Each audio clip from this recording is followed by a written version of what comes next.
Greetings. By way of introduction, I am Gordon Benjamin, the attorney for the Kili-Bikini-Ejit local government representing the people of Bikini.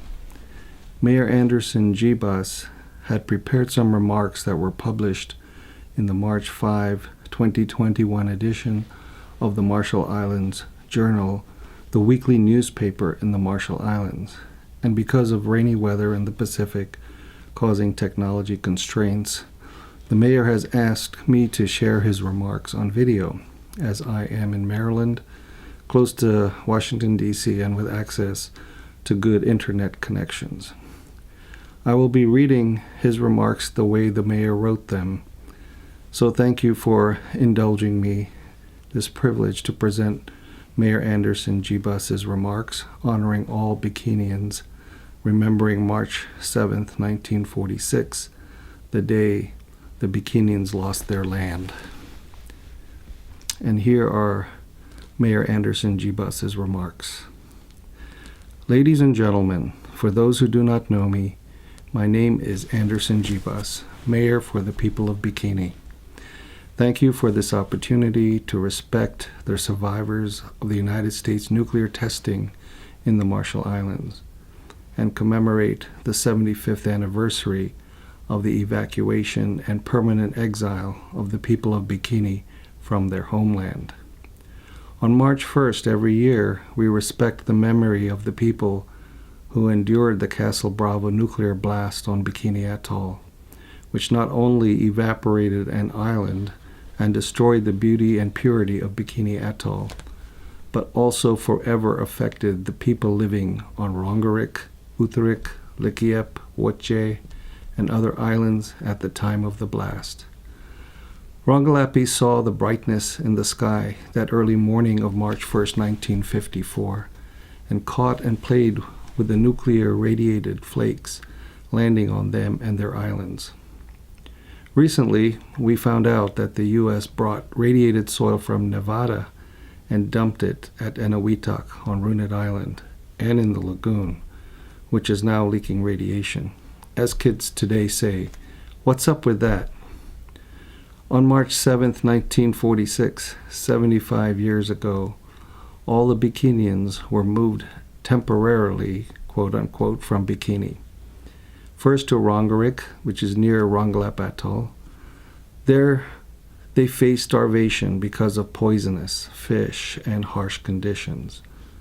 Through the efforts of a kind-hearted person, they were moved from Rongerik to Kwajalein for a few months, and then to Kili Island, almost 400 miles to the south, near Jalowit Atoll.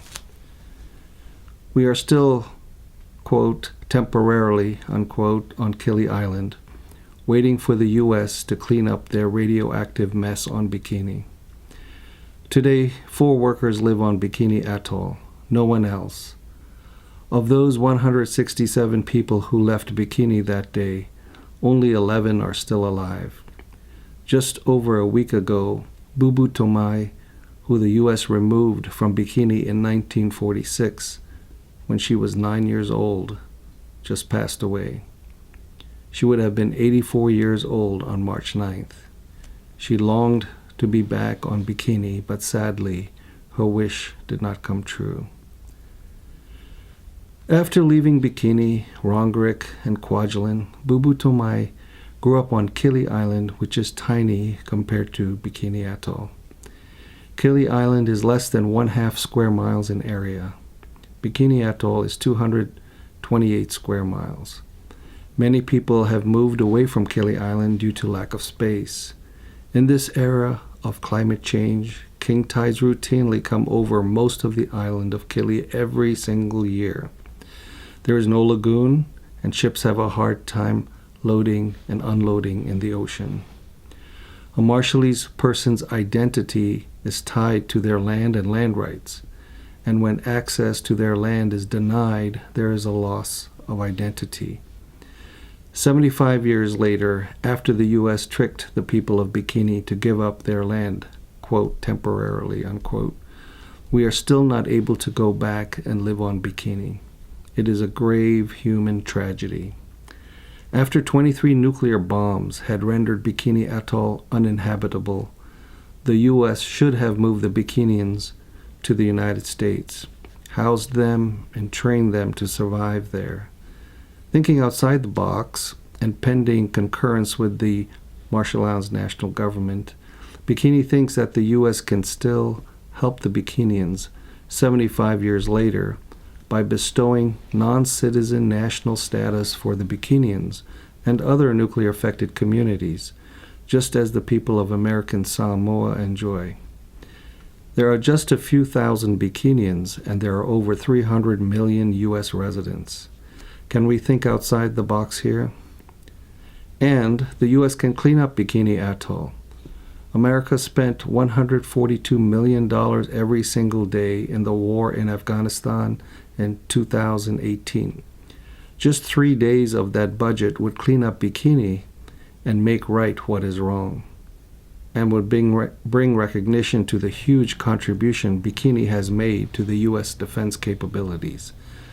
Can we get some justice here?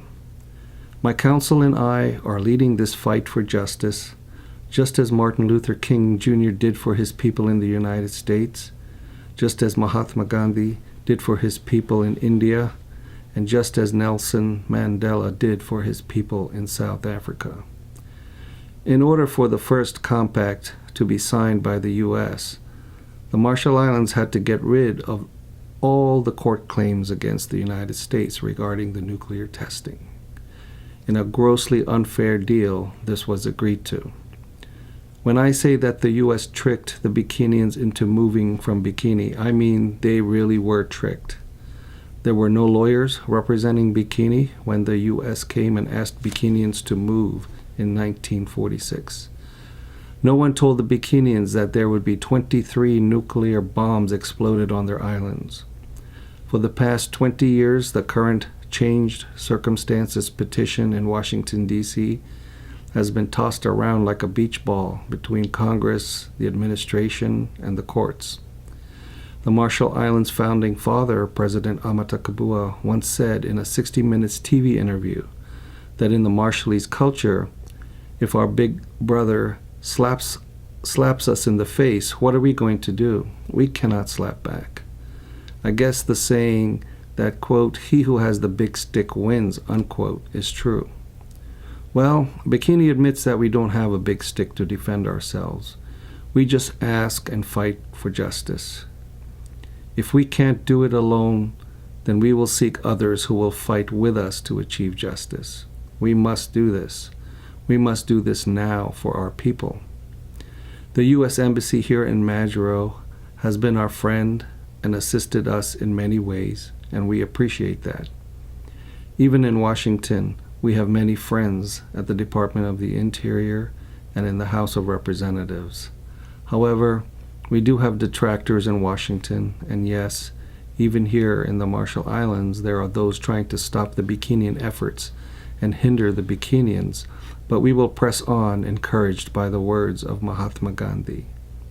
He said, "First they ignore you, then they ridicule you, then they fight you, and then you win."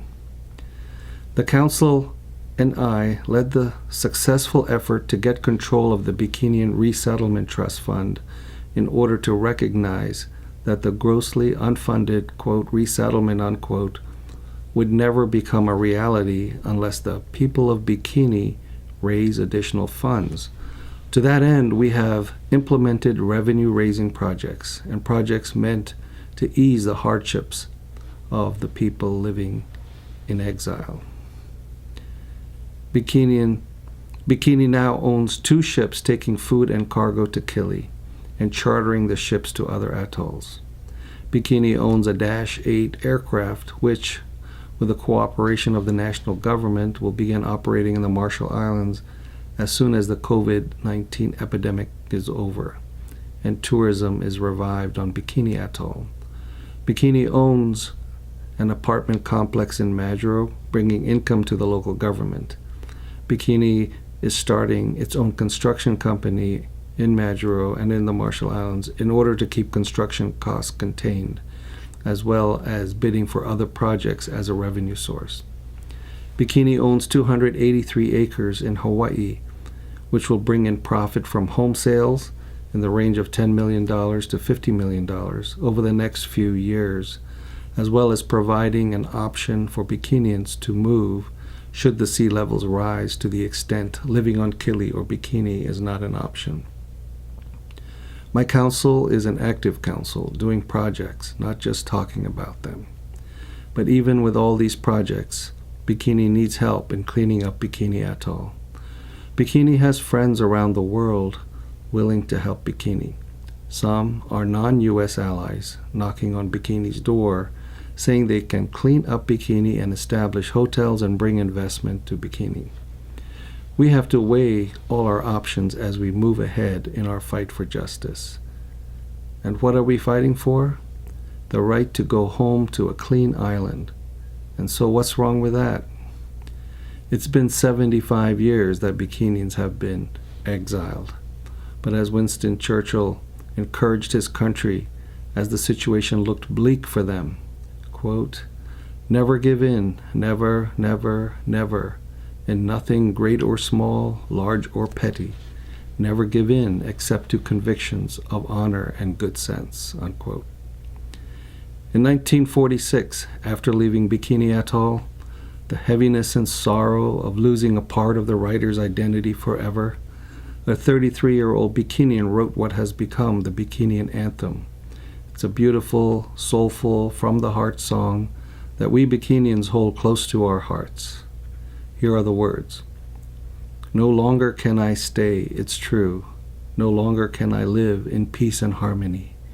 No longer can I rest on my sleeping mat and pillow because of my island and the life I once knew there. The thought is overwhelming, rendering me helpless and in great despair. My spirit leaves, drifting around and far away, where it becomes caught in a current of immense power, and only then do I find tranquility." It's been many, many long years that the Bikinians have been singing that song. Bikinians just want to go home. They dream for the day they can lie down on their sleeping mat and pillow on the beach in Bikini, on a cool night with a glorious sunset over Bikini Lagoon. And as they drift off to sleep, they can utter the words, Emmanwet ilo ao. It is well with my soul, it is well. It is well with my soul. Men Otemjej jilo Bein Anij, MORIBA, Komkanujine Moltata. Those were the remarks by Mayor Anderson Jibas. Thank you.